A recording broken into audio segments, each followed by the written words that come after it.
Hello and welcome back to the FPL Tom YouTube channel. In today's video, we'll be covering 5 tips to help you beat your mates and win your mini league this season. If you've struggled to win mini leagues in the past, then this video will massively help out. But before we get started into today's video, don't forget to like, comment and subscribe as we're trying to hit 250 subs before the start of the season. But without further ado, let's dive into today's video. And starting off today's video is my first tip, and it is planning ahead or forward planning. This is something that I introduced to my game last season and had tremendous effects off the back of that. You should be looking to plan 3 to 5 game weeks ahead to get a better understanding of your team. It helps you identify which players have good fixtures, which players have really bad fixtures, and which players we could potentially be captaining in the next few game weeks. By planning this far in advance, you can build a transfer strategy and make strategic moves to get the upper hand on your opponents in your mini league. Like I said, started this last season and honestly it was just like mind-blowing. People in FPL mini leagues and FPL in general kind of don't look past like 3 fixtures usually, you know, the ones that are just kind of on the tab of the player. They don't really look past that, and some people kind of just wait till next week and just kind of pick team, and then they see what players fixtures have got. By doing this and looking kind of 3 to 5 weeks ahead, you roughly know which players you're going to be transferring out at which periods, which players you're going to be potentially looking to bring in, because you know which fixtures are going to be good. This is honestly just like rule 101 to become a better FPL manager, is just planning ahead. Something as well that I introduced to my game after Christmas was using notes, so just notes on my phone to write down each week's transfer target. So I usually go maybe like 3 weeks ahead, so I'd kind of have a list of who I'd potentially be looking to target. It basically, in my mind, create a clear kind of transfer strategy in my mind to help me build a better team going for the weeks forward. You know, eventually I didn't go for some of the targets on the list, but it was a really good idea. If you are like a little bit of like old school kind of FPL manager as well, you know, just notepads, or there's ones that you can buy on Amazon which look really, really cool. But yeah, they're the main things that I'm going to say. Planning ahead, but the biggest and easiest way to plan ahead is with websites like FPL.team, which is a website that I'm going to show you how to use right now.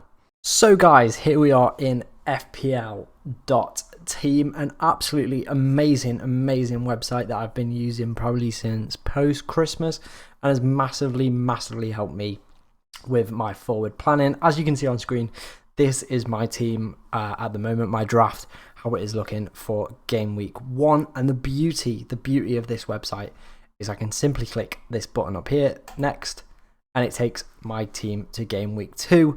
And that honestly, you can already see the benefits of this website. I know exactly how my team is going to look for game week 2. I can already see who I'm potentially going to be targeting. So Haaland. I can also potentially see which players I might be looking to take out of my team. So I can see that maybe Perisic is a player that I look to avoid, maybe if he doesn't have a really good first game. And then Spurs take on Chelsea. Just depending kind of which team, or maybe I save my transfer. But the beauty of this is obviously, as you can see, I can then plan ahead and see which players have really good fixtures, which players have really bad fixtures. So for example, I think Newcastle is a brilliant example of this. So we will use, and Aston Villa, so we'll use Matty Cash, and we will use like Cal Wilson up top, who was in my draft, like kind of put all this in. So as you can see, both players, brilliant fixtures game week 1, brilliant fixtures game week 2. And then game week 3, we see that Callum Wilson all of a sudden takes on Manchester City. Now, what a lot of people don't do is look this far ahead, look what kind of fixtures people have got. They're only just kind of going, oh, pick team. If all of a sudden then you've got a lot of injuries, you know, it's not looking good. Obviously, we got the Liverpool triple up against Man United. At this point, we don't know how good Man United could be. They could be rubbish. They could be really bad. But as you can see, if we keep going, Matty Cash has West Ham, so that's fine. But then look at this game week. We have 2 players who we definitely would not want in our team. This is the beauty of this website, guys. So please get on it. It's a really, honestly, an absolutely fantastic tool, to help you identify which players you're going to be looking to sell, which teams you're going to be looking to target. Kind of, it also helps you kind of plan out and see how that team looks, see if it looks good going forward, see which players look good going forward. So yeah, go and check out fpl.team for yourself. I'll leave a link to it in the description below. Moving on to the second tip of today's video, and it is leave no funds on the bench. With your game week 1 draft, you need to be utilising that full £100 million budget that we've got, and the easiest way to do that is by leaving no funds on the bench. What I mean by this is having an extremely cheap bench, which allows you to build an amazing starting 11 full of top talented players who are going to acquire us the points that we need to win our FPL mini leagues. I see so many managers leaving like 5 million. Someone sent me a screenshot the other day of the team, one of my friends, and he left a £6 million player on the bench, like a midfielder. I was like, what are you doing? Like, it's just absolutely like stupid behavior to kind of leave this extra funds on the bench. I get why people like having a bench. If one of your players doesn't play, then you know you've got a really safe option to come in and he'll probably play and pick up points. But at the early part of the season, you just want to have as many good starting players as possible. Your bench just wants to be filled with 4 million and 4.5 million players who are going to play week in, week out. So if one of these players doesn't play for injury or, you know, potentially illness, as that's been a big factor over the past few years, then obviously these players can just step in. They're going to just get you 2 points, just keep you, ticking over. It's better than 0, and, it does add up over throughout the season. But yeah, it's such a big thing. Like, think if you've got, say, like a Tomiyasu just sat on the bench for the game week 1 at 4.5 million. What could you do with that extra 0.5 million? Where else could that be better utilised in your squad? You don't want to be leaving these extra funds just sat on your bench, just wasting away. Like, it's honestly just dumb. Put the money into building a better starting 11. If you've got a strong bench at the moment, get rid of it. You want it just filled with 4 million and 4.5 million players.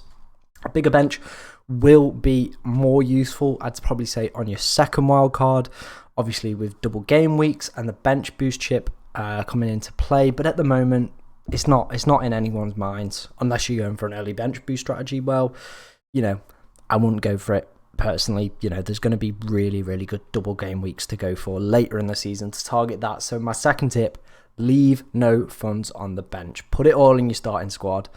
Get a bigger bench later for the double game weeks and bench boosting.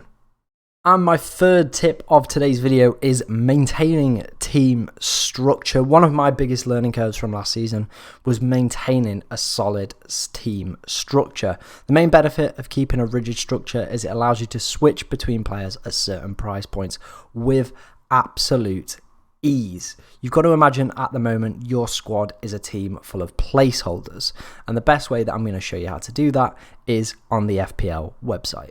So guys, looking at maintaining team structure and kind of keeping your team in your mind at the moment as placeholders, the best way I thought I could explain this was by kind of looking at my current team in FPL. So this is my draft for game week 1. As you can see, I'm not looking at my team as actual players, but rather looking at their price points, meaning that potentially if one of these players doesn't do as well, and maybe another emerges at this price point or potentially a little bit cheaper, I can easily jump on them. For example, I've got Luis Diaz and Mason Mount because I believe the 8 million midfielders this year are absolute jokes. There's so many good top talented players within that bracket. You've obviously got Mason Mount, Luis Diaz, Dejan Kulusevski. You also have Saka, a little bit more expensively. You have Bowen, but then you've also got Mahrez. You also have Phil Foden, a little bit cheaper than that. You've got Grealish. You've also got Coutinho as well at 7 million. There's so many top players around that price point. So the reason I've structured my team in this way is if potentially Mount or Diaz don't do well, then I can easily switch around to one of the ones that does without impacting kind of my team as a whole, or kind of, leading to potentially minuses as well, as I've done in the past. Same, for example, if Salah doesn't start the season well, but Son does, I can easily just drop Salah and pick up Son without taking any minuses, without any major reconstruction to my team. Same exact principles with Jesus and Haaland as well. Obviously, Jesus being on the slightly more expensive, but there are so many good options at 7.5 for forwards. You think Callum Wilson, Bamford, if he starts the season well, Ivan Toney at 7 million. There's so many good players at that price point. Haaland, you can then drop him down when City's fixtures turn to a Harry Kane, to a Cristiano Ronaldo, a Vardy, even if you want to drop that far. But what I'm saying about maintaining team structure is it's massively important for your game week 1 and continuing it throughout. But looking at your team as placeholders rather than actual players at the moment, because with doing this, it means then that you have the ability to kind of just be flexible. You know, you've not got to think, oh, damn, I really wish I could get Kulusevski in my team, but like, it just isn't possible. I'd have to sell this player, I'd have to sell that player, I'd take minuses, I'd lose squad value. By maintaining this structure, it easily allows you to switch between premium or mid-premium players within each price point. Another huge mistake that I see a lot of FPL managers is buying players who are susceptible to heavy rotation within their squad. You know, with your squad value being in your starting 11, you need them starting 11 to be playing on a regular basis. You need reliable players who are going to play week in, week out, ain't going to be rotated, ain't going to be playing any, you know, Tuchel tombola or any pep roulette. We don't want none of that. We want players who are playing week in, week out, getting us the points.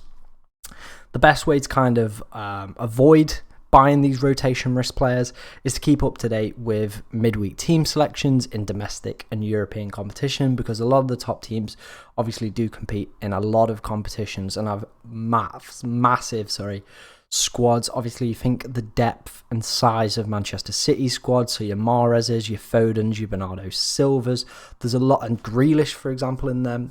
You know, there's a lot of players who kind of play a very similar role, and Pep, he's just the master, isn't he, of just flipping around his squad constantly. If you have an inclination, that a player is potentially going to play, one of these players is going to play, it's definitely worth a gamble later on in the season. But to start the season, you want to be avoiding as many as you can of these rotation risk players. They're going to massively hamper your progress within your mini league and your progress within your rank as well, because you don't want your 4 million and your 4.5 million players to be, you know, obviously coming off the bench, because at the end of the day, we're going to be having people like Nico Williams come into our team, you know, Pereira from Fulham. You know, I've seen people have Harry Winks, Jack Cole back. You know, Greenwood from Leeds, the highest, like one of the highest owned forwards in the game as well. Like, these people aren't going to be playing very often, or sometimes not even at all. You don't want these people coming into your team. That's why you need to avoid rotation risk players.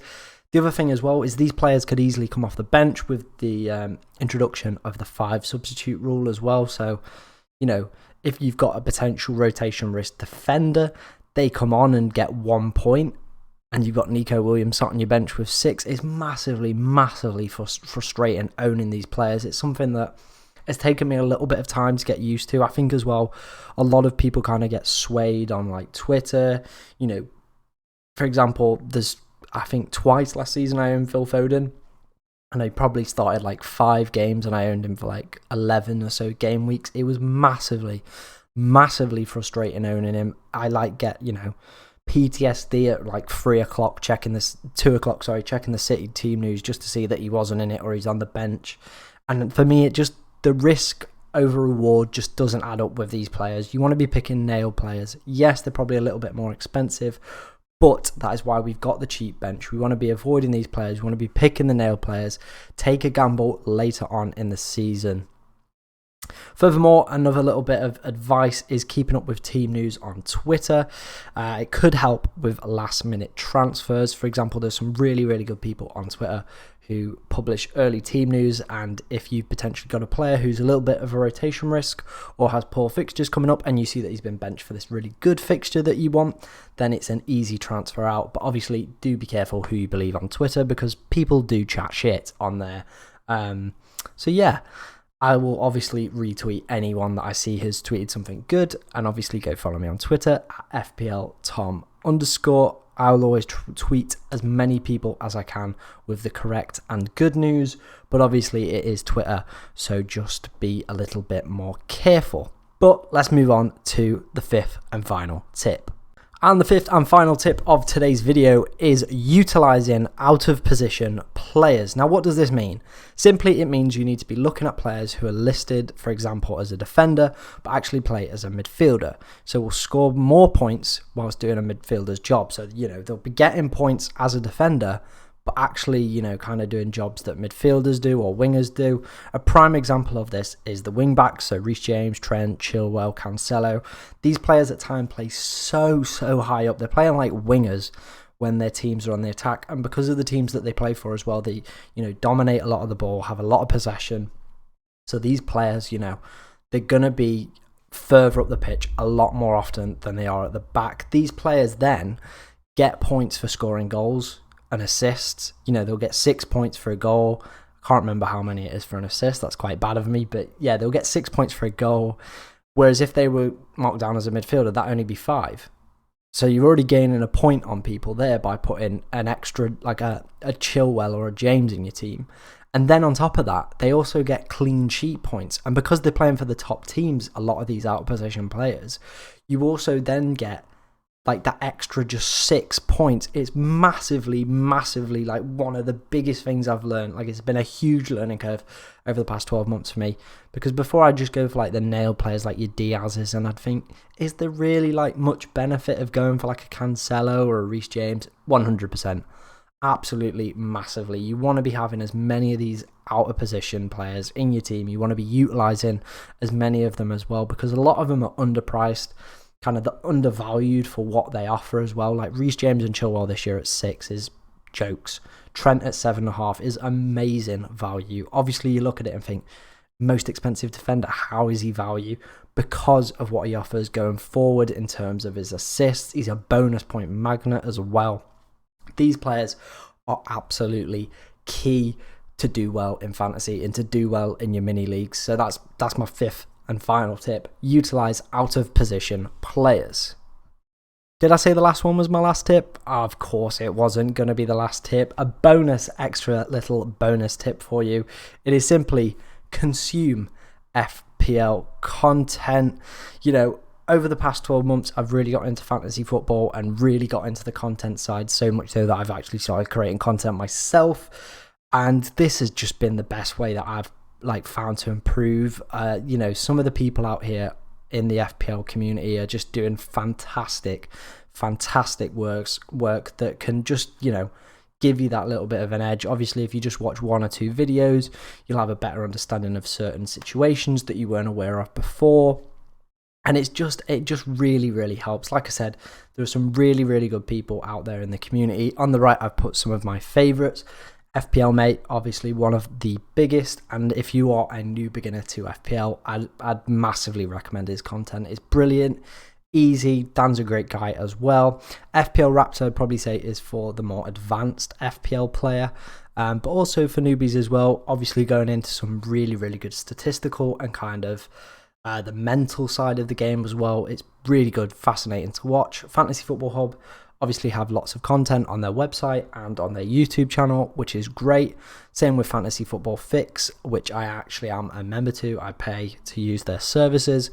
So yeah, it's really good service that they offer, and their YouTube content is where I found Ross, or FPL Raptor, as well. He does a really good transfer targets video on there at the start of the week, and really helped me kind of just gauge my transfer targets and see, am I on the right lines with the players I've identified? Am I not? How kind of do their statistics add up? But yeah, the FPL community is absolutely amazing, and just consuming content is going to make you a better manager. Finally, if you are a content creator, why not leave a comment below and let everyone know what your channel offers, so we can continue the growth of the FPL community here on YouTube. So yeah, if you're a YouTube content creator and you create FPL content, just leave your channel down in the description below. Just let everyone know what you're about, what you do. Let's just keep the positive vibes going into the season. Let's help build this community, because it is a really good one, and we want new people to come and join us. And finally, if you did enjoy today's video, then please do drop a like, please do drop a comment, and do subscribe. Like I said, we're trying to hit 250 subs before the end of the season, and if we can do that, that would be absolutely immense. Yeah, we're like 20 away, so 20 20 people. I'm going to be making FPL content all year, trying to do 2 videos a week. If I can squeeze 3 in, I will. But yeah, if you have enjoyed today's video, thank you very much for watching, and I hope you have a really good rest of your day.